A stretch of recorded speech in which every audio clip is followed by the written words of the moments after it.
our court team, we call ourselves cycle breakers because our mission is to break the cycle of negativity that's so prevalent in our community, and we're doing that. Right now, my bailiff and clerk of courts, they're passing out a couple of pieces of information that I think will even help me be quicker, because I want to let you know what your court is doing. Right off the top, it's important to let you know that we do have an amnesty program that is starting again. That should help bring some of these folks who are on the streets with warrants. They'll come in, we'll get their cases resolved. That's going to start in February. And with the amnesty program, what we're doing is offering a little bit of discount on bonds that are currently outstanding. And even some of the fines and costs will be resolved at a lower cost because we're trying to do what we can as the court to help the city. So we are having our amnesty program. And as you look at some of the stuff that I'm passing out, you'll see some of the programs we've done throughout the year. The mayor mentioned the batterers program that we started. We started a program that's aimed at educating our youth.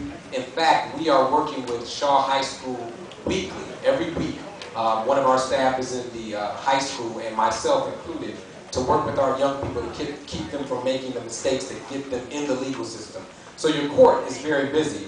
One of the things I want to mention to you, in addition to the amnesty program, we are going to have an official State of the Court address, and that's going to be in April. And you'll have that on the material that you're receiving. And that's when I'll be able to go into more details about what we're doing as a court, because I don't want to use this particular forum to do that. So you'll get all that.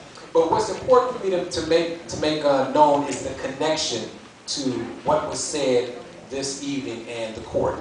There's absolutely no doubt that we are connected to the tickets. There's no doubt about it. Fortunately, the court has been self-sufficient for many years.